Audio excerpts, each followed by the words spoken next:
it is my privilege to introduce our first keynote guest speaker, someone who I knew before she was Dr. Weeden. I believe the first time we met was probably circa 2017, 2018, where we spent an hour talking about rural policy in Canada. It was like the first time we met. It wasn't even a surf event. It was just like a call. Ashley was doing like a project, and after that, it was like, man, she's, I won't use profanity, but she knows what she said. So I'm so excited that she's here, self-proclaimed rural futurist. But what does that really mean? It means that Ashleigh looks for solutions in impossible situations. And the way her storytelling ability, she has such a way to interweave this narrative.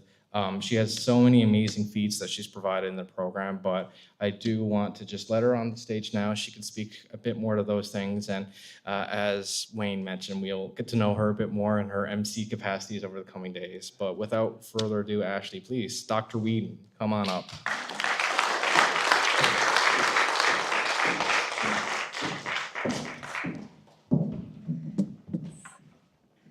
They're certainly setting me up to disappoint you here with all of these wonderful words, but I think my actual first surf conference was in 2019, and I think at that time too you were stuck with me throughout the program, and then you've never let go. So, and my memories of Josh was I was delivering a poster presentation at that event, and I don't think I'd stopped talking for about 90 minutes, and he just kind of sidled up and put a beer in my hand, and I was like, oh, this is my new best friend.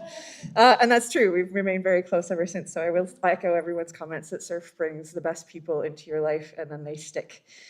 Certainly my career over the last 6 years would not have looked the way it has looked without awesome people like Wayne, like Ryan, like Karen Foster, like a number of people who are here in the room from SURF and who are attending virtually or who will be hearing from over the next few days. They've let me play and make mistakes out loud, to wonder and ask questions, and to be always kind of in the room trying to get the most out of their brains before they leave and try to get away from me. But as all of them will say, that's a kind of a bit of a feat. So you're stuck with me for the next few days as well. As everyone said, I'll be your MC over the next few days. So we're gonna get to know each other pretty well. And I figured that we might as well start with a bit of that tonight. Wayne and the team have graciously asked me to come and deliver some of my thoughts around the intersections of place, power, and policy and what they mean for where we find ourselves today in rural policy and rural development in Canada and around the world, and what it means for where we're going to go in the future. My husband graciously designed me my Rural Futurist t-shirt, and that's something that started a little bit tongue-in-cheek because I was tired of all of my urbanist pals, as wonderful as they are, claiming domain over the future. Everything was the age of cities. Cities were the best. People in rural communities just need to get over themselves.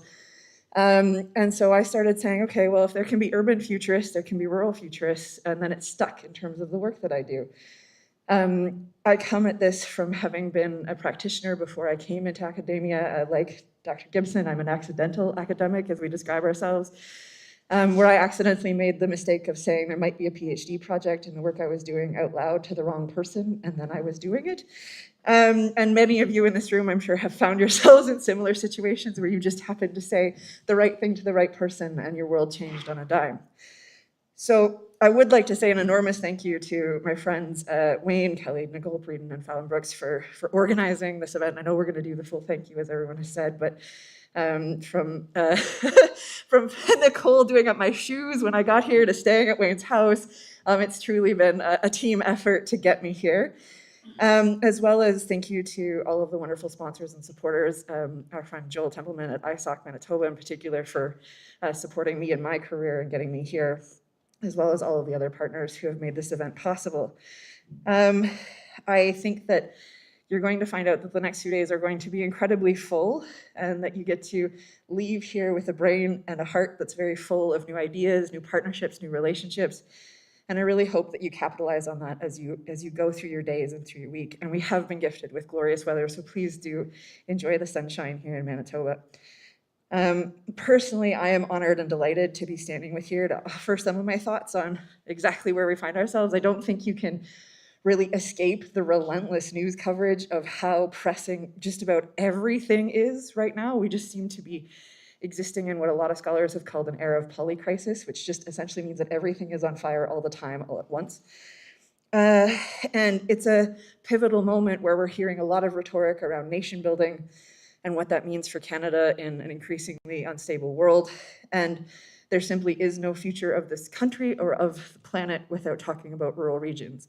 None of the issues on any of those agendas are possible without the empowerment, coalition building, or consent of rural, remote, Indigenous, and First Nations people.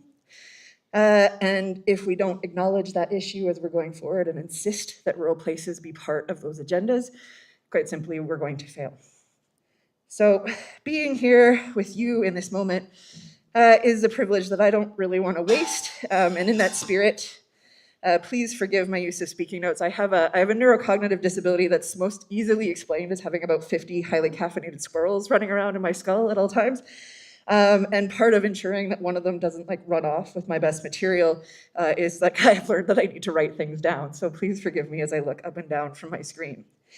And I also, I'm not sure about you, but having things written down also helps me say the difficult things out loud, particularly in rooms full of people I admire and respect. And those are always the room that serfs bring together. There are members of my PhD dissertation committee in this room. My advisor is sitting over there, Ryan. There are colleagues, close friends, people who have enabled pivotal chapters in my career. And so getting up here and saying the words I'm about to say is a little bit scary. It's different than speaking to a room full of strangers. These are my friends and colleagues.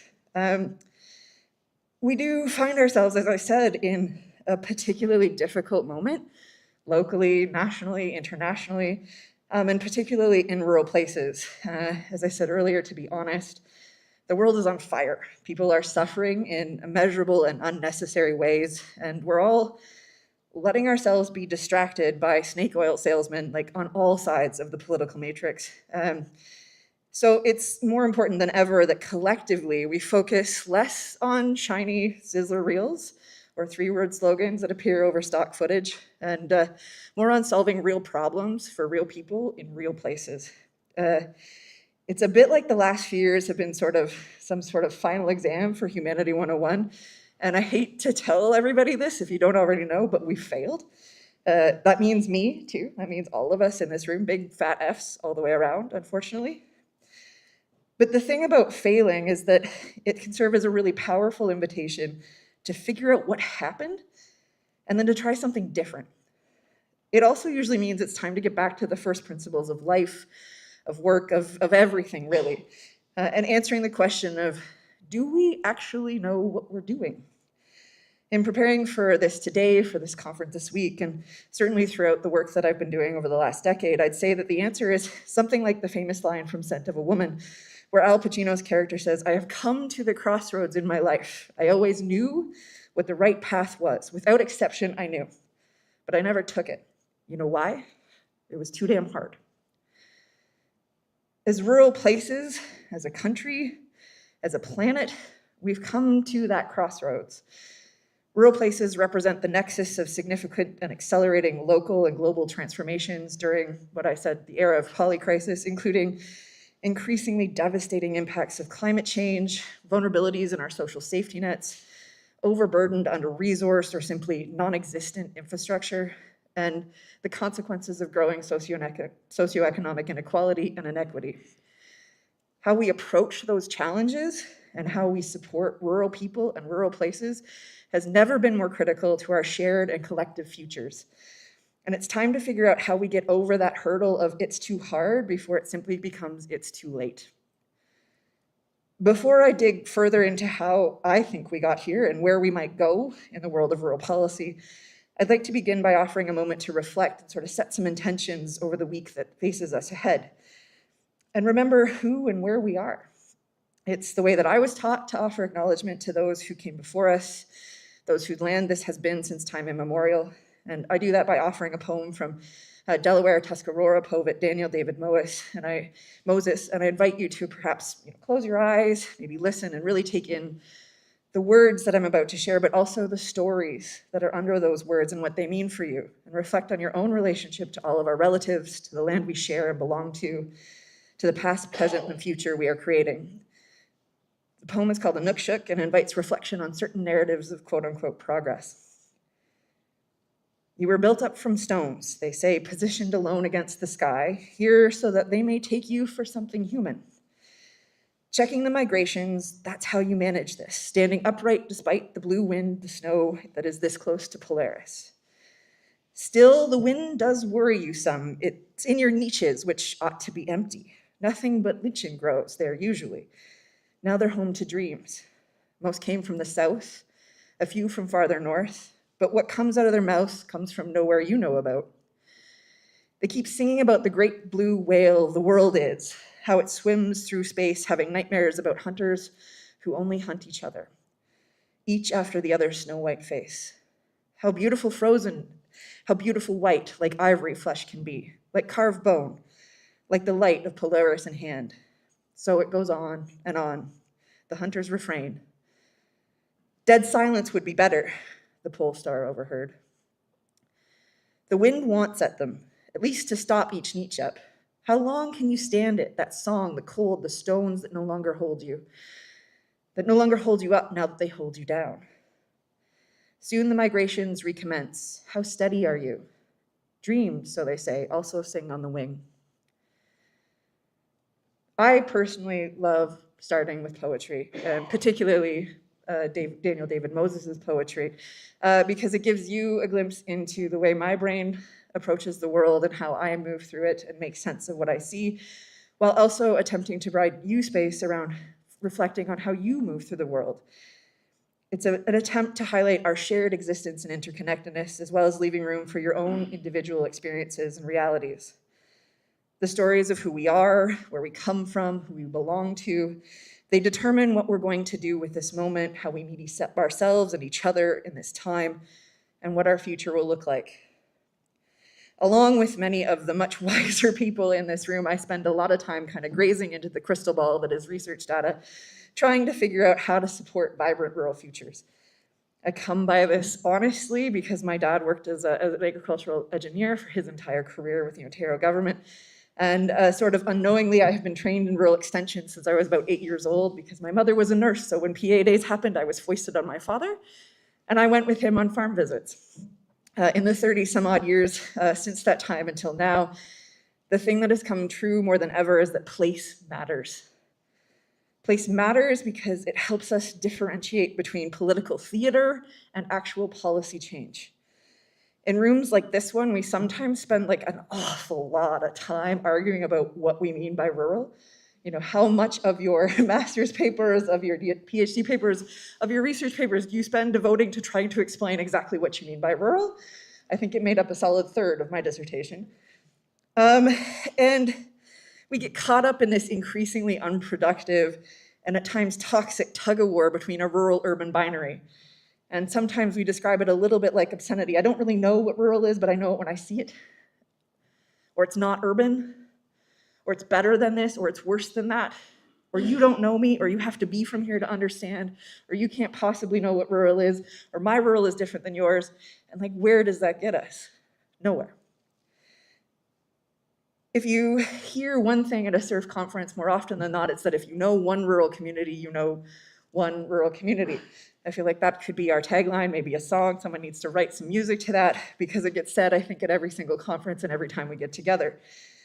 And arriving at a definition for rurality then means that it really only matters why you need a definition to begin with. Who you are, what you're doing, where you're coming from, and where you hope to go. What's at the core and what's at the periphery all depend on who you are and what you're trying to do. In this way, place matters because it helps us make visible those invisible power dynamics that hum under the surface of the world around us. When the language we use is vague or opaque, like rural, and I think we had a master's student at CEDRED that found there were something like more than a dozen definitions of rurality in the Ontario government alone. How much more fuzzy can you get? We get ill-fitting answers to our most critical questions when we use language like that. Place is a physical, embodied, relational, experienced thing. I'm a critical feminist geographer, so I can't help but look at it the way that we look at women's bodies, which is it's a real thing. And we can talk about women's empowerment as this beautiful sort of ethereal thing. But when it comes down to it, how do we support motherhood? How do we support women in the workplace? How do we support women's bodily autonomy? You can translate these questions directly onto rurality as another sort of original means of production in terms of like who gets to control it, who owns it, who lays claim to it, who says what happens to it. And we can say all these nice things about rural places are where food comes from, like the food, fuel, and fiber line. This is what fuels our economy, what feeds our people, and where all of our resources come from. But is that the only value we ascribe to rural places? Is what they can do for somebody else? And who benefits from those resources? What happens when they leave the community in which they are generated? Who benefits from that exploitation? In a lot of ways, extraction, exploitation, and consumption are baked into the very nature of how we do rural policy in this country. So if place is that physical, embodied, material, relational thing, I am not just taking from a place, but I belong to it. I am part of it. I'm responsible to it and accountable for it. Then it's both material and imaginary. It's a result of geography and demography, but also the product of my relationships, my histories, my feelings about that place and what it's valuable for. If Ray Bowman was here, he would tell me that rurality is simply low density and high distance to density. And I have tried and tried to go round and round with Ray. As many of you are laughing in this room, this is kind of the conversation. But I don't disagree with Ray. I think that those are the fundamental qualities of what defines a rural place. But when we add place-based factors to that as dimensions of those considerations, it allows us to highlight why some places with the same low density and high distance to density thrive, while others struggle. What makes somewhere that might have the exact same demography and geography characteristics in Labrador different than Saskatchewan? What barriers do they run into? What contextual factors do you need to keep in mind? When we start talking about what those dynamics are and what's happening in a specific community or region, we start to ask what scars are still felt on the land and in the hearts and minds of a community. What aspirations are tucked away in the corners of the closed church? What obstacles, physical or otherwise, must be addressed? Place is not like merely a container. You can't just draw a boundary around it and say that's the place.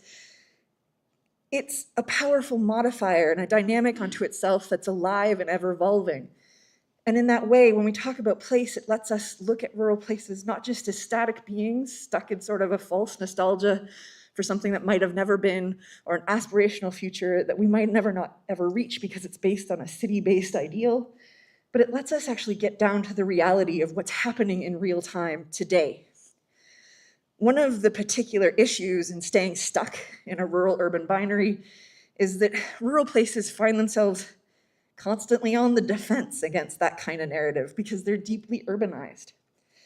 Even place-based approaches have been increasingly dominated by the geographic narcissism of urbanists who have translated it to place-making, which feels less like the stewardship-oriented approach that's emerging in more of the rural research, and more like an extension of a colonial mindset of control, man's dominion over space, built structures taking over, and figuring out how do I demand this conform to what I need it to do. When we take a place-based approach that respects what is and what might be, we allow that place to show us what might come from it and what we need to do to augment what works while controlling the things that hurt us. When we look at the unruliness of rurality then, the struggle we have with coming up to a definition, what do we mean by that? How do we capture it? That actually offers us a different way forward. By its very nature, the difficulty of pinning down rurality, sort of a, how do you solve a problem like rurality, like kind of the Sound of Music, it gives us mechanisms for resisting the structures that don't serve us and insist that we kind of slow down, look around, and figure out what we're actually dealing with on the ground. Truly place-based approaches force us to get specific about the context in which our actions occur.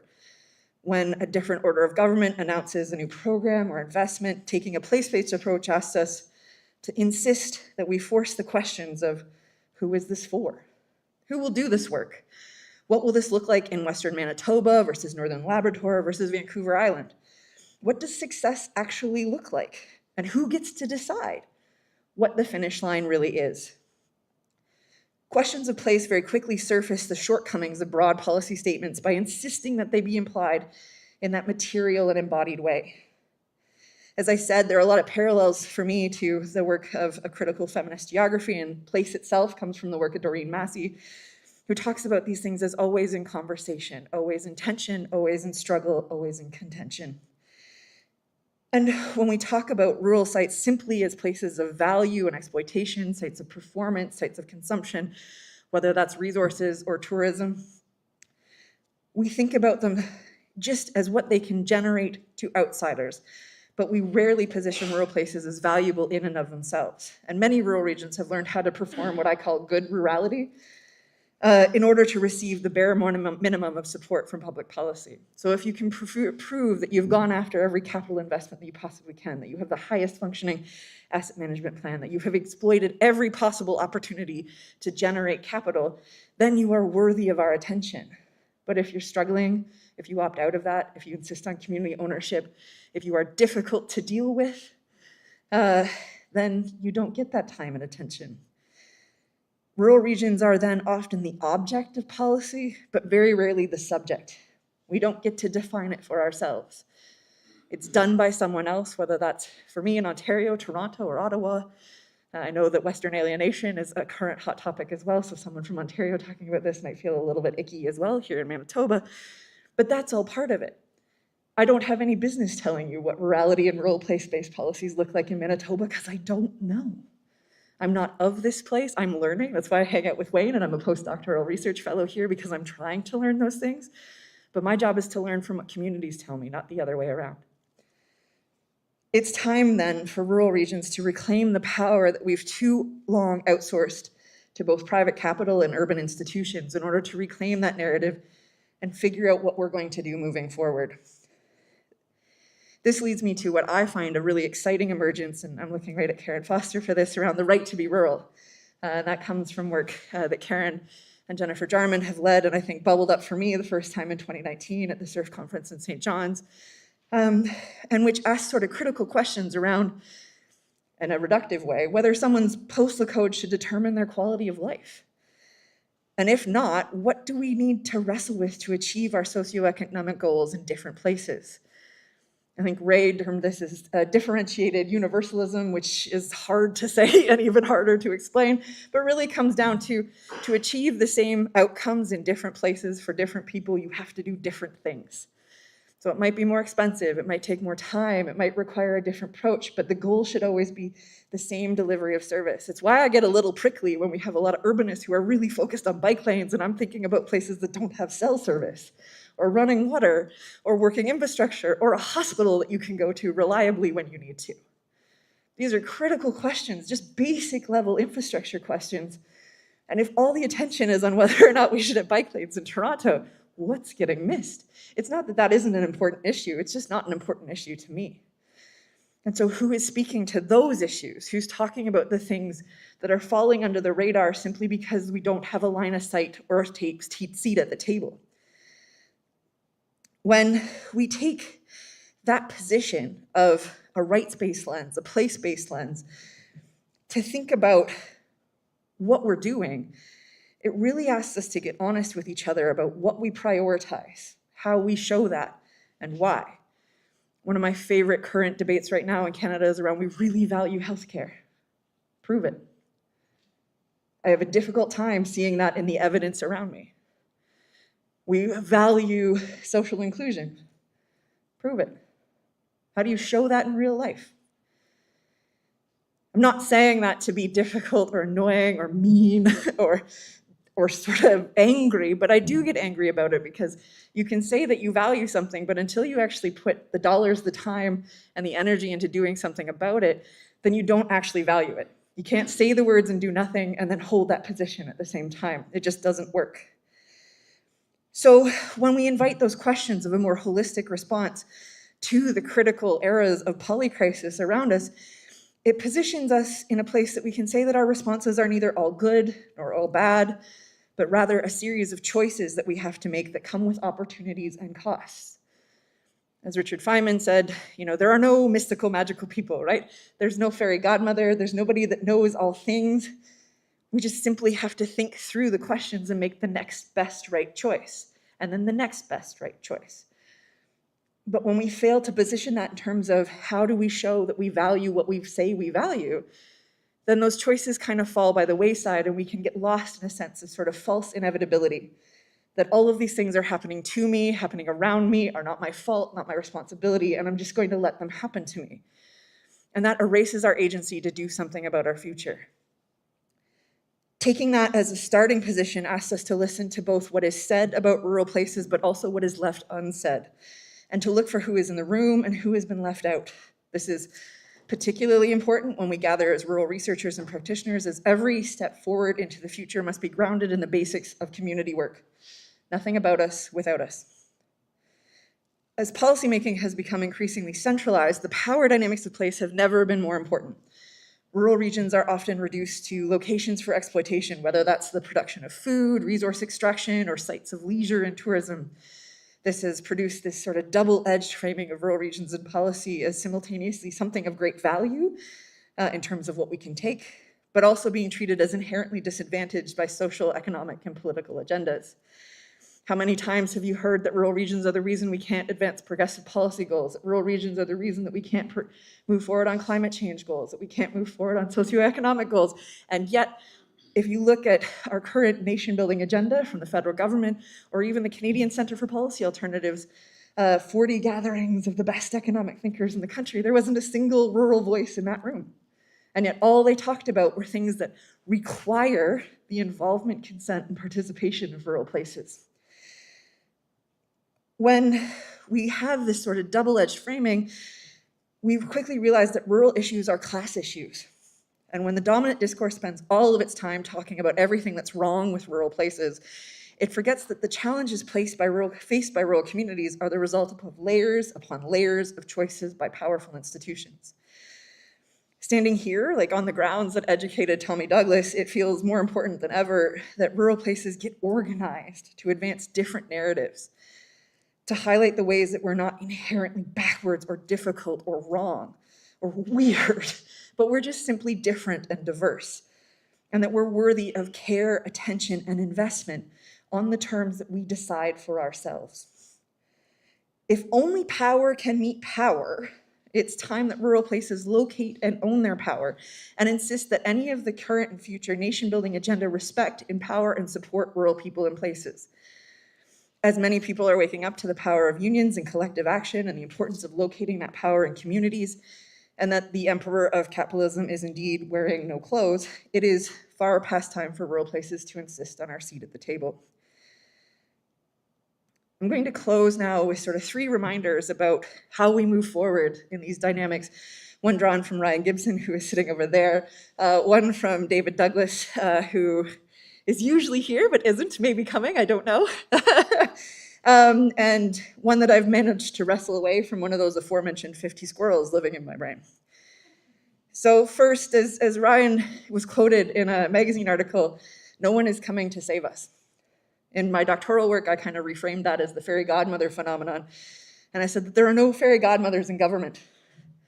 There isn't a magical being, there isn't a silver bullet, there isn't somebody that's going to swoop in with their wand and say, boop, all fixed. Our most pressing challenges really require that we figure out how to work with people we don't like on a consistent basis to solve the problems that we share. We really do have to save ourselves. And as David Douglas once shared to a group of terrified Masters of Planning students who I saw all of the color drain from their faces as he did so, if you're going to save yourselves, then we're going to have to be willing to look in the mirror and decide how you're going to use your considerable time, talent, and resources. And if you're not committed to tackling the most pressing issues of the day, those being climate change and socioeconomic inequality, then you might as well give up and go home right now. Don't let toxic respectability prevent you from the act of saving yourself and saying that the emperor is not only naked, he is burning down the house. What that looks like to me is to remember that quite literally everything, save for gravity and death, is made up. That sounds like a joke, but it's true. There are no laws of economics. There's no reason for things to be the way they are, other than we have chosen or fallen backwards into these circumstances. Management by default often results in the worst possible outcome, and if we are to be our own fairy godmothers, then we're going to have to expand our imaginations to conceive of different futures. This is both terrifying and liberating. We can do anything, so why not do something good with your time? So as you attend the various conversations over the next few days, I'd like you to commit to 3 things. The first is that I want you to commit to something that you will do differently the moment you walk in the door at home. When you show up at work on Monday, what are you going to change as a result of having been here? We sometimes develop a practice of attending conferences and feeling like that is doing something because it's fun to sit in an audience, to feel provoked. We've talked to a few friends. We go home and say, there, I've done my good human act. But unless you actually mobilize and use the things that have moved you or changed your mind or advanced your understanding of something, then you've just spent 3 nice days in Manitoba. So commit to doing something different when you leave. The next thing I want you to commit to, and this is something that I can say from experience has radically changed my life as being part of SURF, is committing to a relationship that you will build with someone you meet in these rooms over the next year. Lucky for Dr. Kelly, he's already that person for me, whether he wanted to be or not. He's stuck with me. And we're finally getting paid for work we've been trying to do for like 5 years, so it takes some time, but it's worth it. But Wayne and I wrestle over difficult issues around AI and its role in rural places, around technology, around what we're going to do around digital futures. And we come at it from different places and we don't always agree, but the most productive stuff happens in those conversations. We change each other's minds, we figure out different questions, and we come up with far more compelling work simply by the fact that we're willing to be vulnerable with each other and share the things that we're struggling with. Those relationships are far more important than any paper or grant proposal you will ever write. And the last thing that I'd like you to commit to is one big goal or key issue in activism that you will use those first 2 commitments to advance over the next year. We had a faculty member at the University of Guelph that was fond of asking in job talks, are you an academic, are you an advocate, or are you an activist? And I always thought, what silly framing. I'm all 3, always. Research, to be any good, happens in the real world. You are part of it. You are not separate from it. The work you do matters. It has real impacts on the people you talk to. And so you have to choose those projects very carefully so that you can be an advocate when you are in rooms full of power, that you can be an activist and put your neck on the line when it might cost you something, simply because you exist in a very powerful position of knowledge, resources, time, access, and relationships. So don't grow a wishbone where your backbone ought to be. Choose to be an academic, an activist, and an advocate.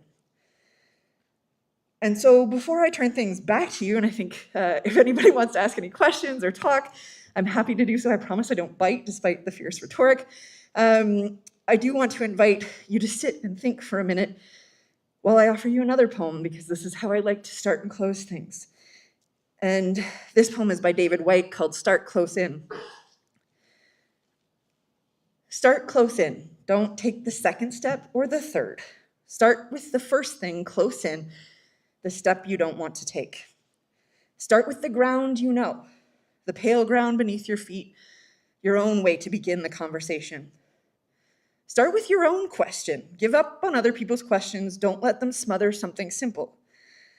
To hear another's voice, follow your own voice. Wait until that voice becomes an intimate, private ear that can really listen to another. Start right now. Take a small step that you can call your own.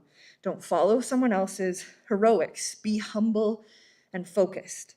Start close in. Don't mistake that other for your own. Start close in. Don't take the second step or the third. Start with the first thing close in, the step you don't want to take. Thank you.